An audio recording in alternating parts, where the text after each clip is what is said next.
joining us this afternoon. Obviously, a lot of excitement for the University of Memphis football program about playing in the Easy Post Hawaii Bowl. Obviously, the nature of the bowl game, the opportunity to play in such a wonderful event. We're excited not only about traveling to a great place in this great country, but also the opportunity to play a great opponent in the University of Hawaii. Got a lot of respect for Coach Todd Graham. As many of you guys know, I actually was with him briefly at Arizona State before joining the Detroit Lions. And then obviously from Detroit here, and then this is where I've been since. So I've got a lot of familiarity with him. Obviously, he does an excellent job and always has been a fantastic coach. He's got great staff. It's a Hawaii team that, won their last two games. And those teams that usually end hot are playing well into their bowl games. They've got a lot of production. They had 9 players on different types of Mountain West teams. And, we know that their defense, I believe, is number 3 in the country in takeaways. And we've had the trouble turning the ball over. So we got a lot of things to work on to get better at. We've, had real quick brief practices these last 2 days in and out, but mostly with no focus on Hawaii. We're going to be on the road for one more week and then really start to get back after it the following Monday. So about 8 days out from turning our focus to our opponent. Looking forward to the travel and all the things that come with such a wonderful bowl game. But we know we got a tough task at hand, but excited about what's ahead of us. Barry and then Frank. How you doing, Coach? Good. How are you? Hey, Coach, I know, the regular season over with and you have focused on the bowl, but when do you start focusing on preparing for next year? Because I know you use the bowl game as a stepping stone to next year, but when do you start making your plans, adjustments for, evaluation of talent and coaching staff and all that? Every single day. Terry, that's not coach speak. I mean, I really think, obviously we're on the road recruiting for next year, looking at all different types of players. We know this recruiting cycle and the way we're going things, the direction of college football. It's not just me showing up at high schools anymore. It's, find ourselves all over the country and, constantly evaluating our coaching staff. I won't make any decisions on anything of that matter until after the bowl game. We've also got signing day coming up on the 15th, the early signing day, which I think is now the main signing day, obviously, given the nature of everything, constantly evaluating our current players. I'll be able to sit down like I did last year, and I'll continue to at some point when we get back off the road recruiting in that week that we're in town before we leave and meet with every player individually. I'm going to try my best to. Now that takes quite a while, and I also want to focus on game planning, but our current roster is the most important thing. But, constantly doing evaluation, given the way it is with this early signing day, it used to be when you played a bowl game, you'd be able to get 2 weeks of a lot of young guy practices and getting after it and beating each other up.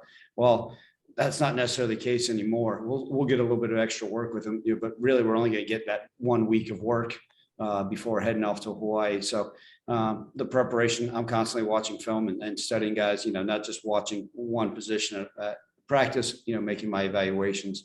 But it's an ever-changing deal, right? Roster management, as we've talked about, is part of it now more than ever. It's interesting, Terry. I was on the road recruiting and running into other head coaches, and it's the same thing. Everybody's, they don't know who's going to go in the transfer portal that day for their own team or for somebody else, where their travels may take them, which super seniors which players may have the ability to come back for an extra year, which players. So we're constantly juggling all that, but it's where we're at and we got to handle it. But yeah, so long-winded answer to your question. It's an everyday evaluation and movement forward towards next year.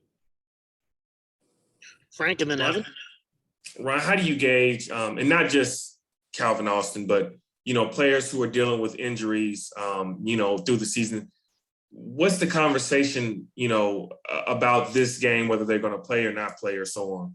Yeah, I think the biggest thing is to make sure they're 100% healthy. I mean, we got a guy like JJ Russell that's played a lot of football, right? And played a lot of snaps this year. Jacoby Francis, Calvin Austin has been dealing with the ankle, but we have those conversations, and a lot of them, right? We could say, hey, this is what we're thinking right now. And obviously that could change, but, I'm going to, leave that, as a personal discussion that I've had with some of our players, whether or not they plan to play in the bowl game, and probably ongoing conversations as well, whether it's, if Seth Hennigan's fully healthy, right? I mean, can't forget that he's been banged up, whether, it's certain guys, that are dealing with other things. I mean, but yeah, I know you were asking about those guys that played a lot of football, whether they'll play. We do talk about it. And I also get opinions of other people. I think that's important, right? Whether it's, hey, if the guy's an NFL prospect, what's best for them, and if the player's healthy, that's the first and foremost thing. And then, okay, what do other people suggest that, are decision makers maybe at the next level? Obviously, I've been fortunate, and people, I feel comfortable that most of our players trust my opinion, and I'm always honest, and feel what's best their interest, not necessarily the best interest of winning a football game. And we have those discussions, and pretty open and pretty candid. And I appreciate our players' respect that way. Now, obviously, the goal is to go down there and handle business against Hawaii, but, it's not every day, 18, 19, 20, 21-year-old players get to travel to Hawaii for free. Are you going to, kind of let them embrace being in Hawaii a little bit? I'll take a deep breath when I say that, because bowl games are fun for everybody but the head coach. They're fun for administrators, they're fun for players, they're fun. The coaching staff is, you're babysitting on full force. Now you're doing it in Hawaii. And now, look, we understand the nature of this trip. This is a little bit different than, heading somewhere that we've been fortunate to go to in other places. But this is a unique trip, and very excited for that opportunity. I've never been, most of our team hasn't been, to go to a beautiful place that obviously offers things that we're not able to just do in our backyard. So we will let them enjoy it, but there is, they understand that there's a task at hand. So we're going to practice hard. We're going to do everything in our power to put together a great game plan and keep those guys focused. We will let them enjoy it. There's going to be some great bowl events that we're looking forward to as well. And even leading up to it, we'll do things for them here back at home base. But, it's part of it. They deserve it. It's been an up and down year. I'll be the first to admit, right? Not necessarily exactly how we all planned or hoped, but they deserve this. I want them to enjoy it, but we also have to have great focus when we're out there and make sure that we're doing things, being professionals at all times. Yeah, what would it mean for, I know you guys had a emotional win to end the regular season with the win against Tulane, but for your seniors to leave out with another bowl win? Yeah, and we just finished up a quick practice, and I said, being able that opportunity, that's the ultimate goal, is to hoist that trophy. And I think anytime, right, first off, half the teams in the country, just under half don't get to go to bowl games now. And then you talk about only a quarter of teams in college football get to hoist a trophy when it's all said and done, because we know the nature of it. And that's such a different feeling when you can end the season, and for our seniors to end holding a trophy up and being bowl champions. Plus for this program, right? If I can recall, I don't believe there's ever been a team that's won back-to-back bowl games, and those seniors deserve it. I think that's something to be able to put on a feather in their cap. Thank you, Ryan. Yes, sir. Evan. All right. Ryan, a couple things for me. One, as you're discussing with players, kind of, the whole process about just, whether to play or not, and they come to you. Obviously, you've been through this before with guys who haven't played in bowl games, but just kind of what advice can you sort of give just from your experience, speaking with NFL personnel, obviously with your coaching background? Yeah, Evan, first, if there's ever a health issue, I want to make sure that they're 100% healthy, right? And then whatever it is, that it wouldn't have a further factor to hurt their training for the NFL. Then I also think it's important to get feedback. Okay, hey, where do we see this guy fall in line? Is he's a no-brainer first-round pick? And how does that affect their deal, right? We know a lot of guys that are guaranteed, top 10 picks. Well, there's such a thing as guarantee, and they still play their bowl games. So it's a discussion I'll have with them, their families.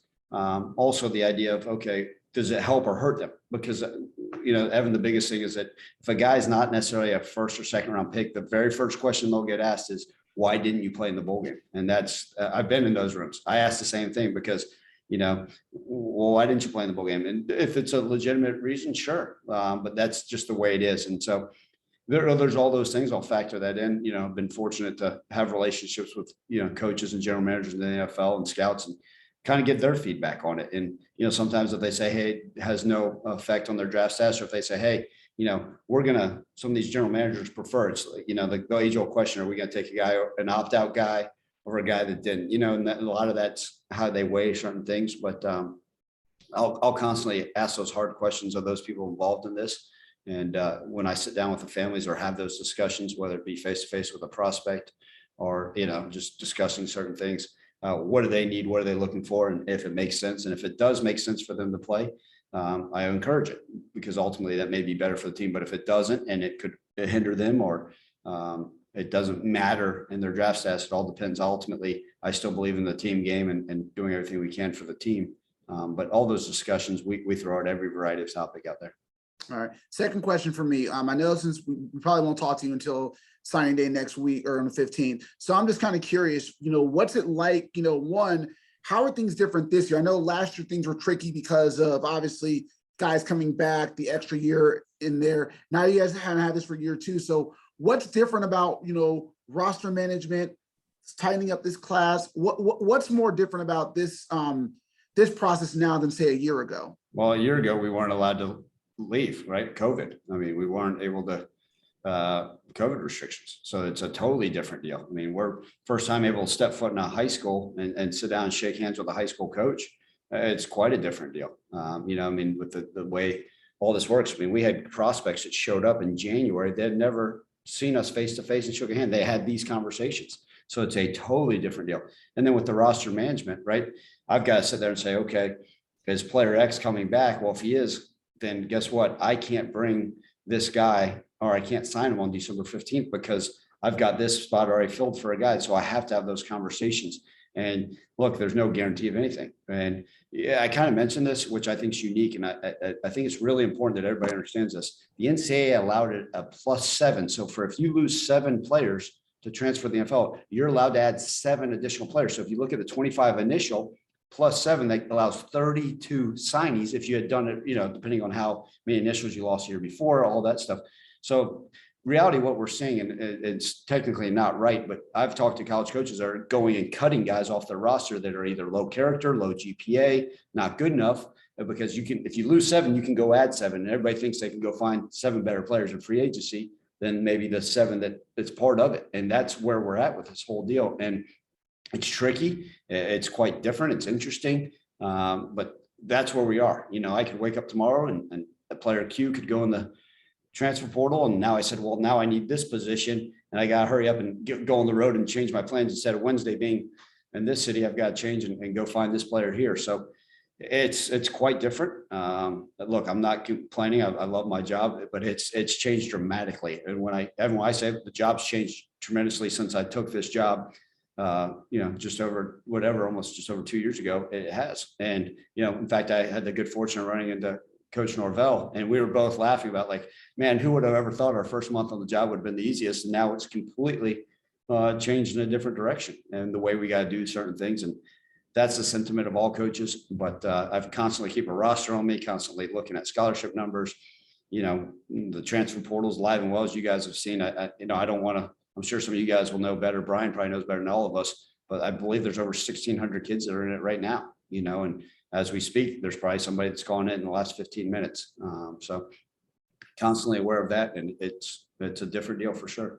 So for you guys specifically though, with these last days of recruiting, just kind of how important is it for you guys as you're going out now recruiting these last 2 weeks? How important is it to kind of just either shore up this class, or are you still kind of just, are you still evaluating players literally up to signing day at this point? Yeah, I mean, you want to secure the ones you have, obviously, that's part of it. And, what ends up happening is a lot of these rosters, if I'm at a quote unquote top 10 school in the country, well, I'll see who's committed to Memphis. And I may say, oh, that must be a good player because they usually do a good job evaluating. And they may go and try to look at one of our guys. And that's part of it. We know that. There's also guys that sometimes that we'll bring on campus and say, now had the chance to sit in somebody's living room, Evan, and say, ooh, maybe this guy's not the right fit. And we always say it, like, right, when a young man decommits, well, we always just assume it's the breakup occurred by that person.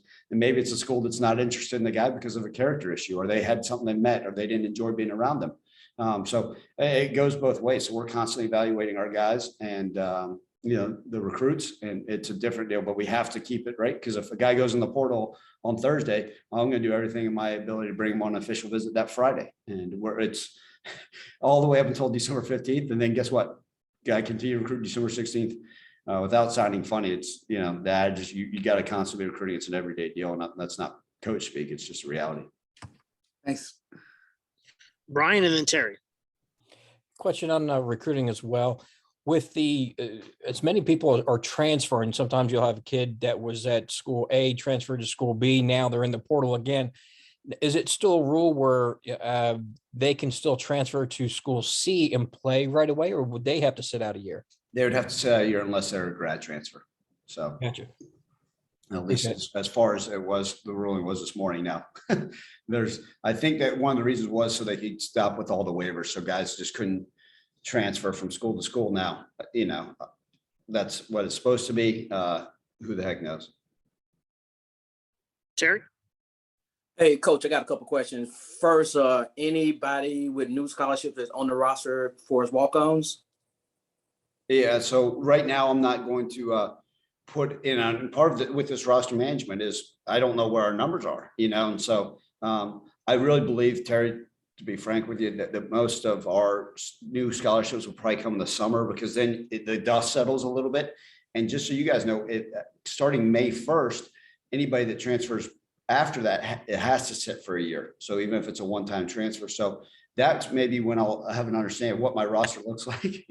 I mean, it was up until, you're holding your breath all the way through training camp and it still could happen. But so that's, to answer that question, I think I'll have a better understanding where our roster numbers at. If we're at 82 scholarships, well, that would be great because then I can have the ability to go put a couple guys that are currently on our roster that have been there for a year on scholarship. And secondly, with Cincinnati being in the Final Four, how are you using that as a encouragement to look? You come play for Memphis. Our conference has a school in the Final Four. You have a legitimate chance of going and playing Final Four. Yeah, I think the narrative of this, the P5 and all that stuff, we've been able to fight that pretty well, because I think people understand the level of competition. They've seen what Cincinnati's been able to do. They saw what we were able to do at one time, what, even us beating an SEC opponent, I think. But yeah, that certainly helps the cause. Look, I'm pulling for Cincinnati. Congratulations, Coach Fickle and his group. They've done it the right way, and I hope they make a run at this thing because they certainly deserve it. But all it does is just further show how tough our conference is and how good it is.